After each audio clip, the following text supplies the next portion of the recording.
வணக்கம் நண்பா. நம்ம எக்ஸ்பல்ஸ் 200 பார்த்துருப்போம், அதுக்கப்புறம் எக்ஸ்பல்ஸ் 210 பார்த்துருப்போம். ஆனால் இப்போ கிடைச்சிருக்க ஸ்பை ஷாட் வச்சு பார்க்கும்போது இந்த எக்ஸ்பல்ஸில் 160cc வரத்துக்கு வாய்ப்புகள் இருக்குது அப்படிங்கிற மாதிரி தெரிஞ்சிருக்கு. ஏன்னா இந்த இன்ஜினை பார்க்கும்போது 200ஓட இன்ஜின் மாதிரியும் தெரியல, அதே சமயம் 210ஓட இன்ஜின் மாதிரியும் தெரியல. ஆனால் வண்டியை பார்க்குறதுக்கு ஒரு ஏடிவி செக்மெண்ட்டில் உள்ள மாதிரி தான் இருக்குது. அதை வச்சு பார்க்கும்போது எக்ஸ்பல்ஸ் 160 இருக்கிறதுக்கு வாய்ப்புகள் இருக்குது அப்படின்ட்டு சொல்கிறோம். இன்ஜின் வந்து எதுலேருந்து எடுத்திருப்பாங்க அப்படின்னு கேட்டிங்கன்னா இருக்கவே இருக்குது. எக்ஸ்ட்ரீம் 160R இன்ஜின் இருக்கு இல்லையா, அந்த இன்ஜின் வந்து கொண்டு வரதுக்கு வாய்ப்பு இருக்கு அப்படிங்கிற மாதிரி எதிர்பார்க்கிறோம். முன்னாடி இந்த லோயர் சிசில அட்வென்ச்சர் செக்மெண்ட் அப்படின்னு பார்க்கும்போது ஹீரோ ஹோண்டா கொலாபரேஷன்ல இருந்தப்போ இம்பல்ஸ் அப்படின்னு சொல்லிட்டு ஒரு வண்டி இருந்தது. நிறைய பேருக்கு அந்த வண்டி மேல இப்பவும் கிரேஸ் இருக்கு அப்படிங்கறத சொல்லணும். ஒருவேளை அந்த கிரேஸை யூஸ் பண்ணிக்கணும் அப்படின்னு சொல்லிட்டு ஹீரோ நினைக்கிறாங்களோ என்னவோ தெரியல.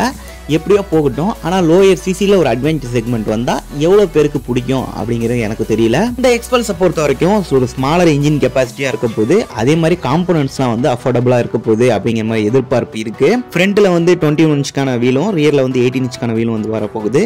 மற்றபடி இதில் விண்ட்ஷீல்ட்லாம் பார்க்குறதுக்கு உங்களுக்கு தெரியவே தெரியாது, விண்ட்ஷீல்டு இருக்கிற மாதிரி எனக்கு தெரியல. அடுத்தது ஆயில் கூலிங் சிஸ்டமும் கிடையாது. இன்ஜின் பவர் நம்ம இந்த 160R பார்க்கும்போது என்ன அப்படின்னு கேட்டிங்கன்னா 16.9 PS பவரையும் 14.6 நியூட்டன் டார்கையும் வந்து ப்ரொடியூஸ் பண்ணும். இதில் 5 ஸ்பீட் கியர் பாக்ஸ் வந்து வந்துடும் அப்படிங்கிற மாதிரி ஒரு எதிர்பார்ப்பு இருக்கு. இந்த ஸ்பை ஷாட் தான் இதோட முதல் ஸ்பை ஷாட் அப்படின்னு சொல்லணும். போக போக நமக்கு டீடைல்ஸ் வந்து நிறையா கிடைக்க ஆரம்பிக்கும்.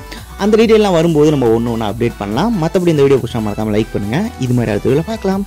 See you later.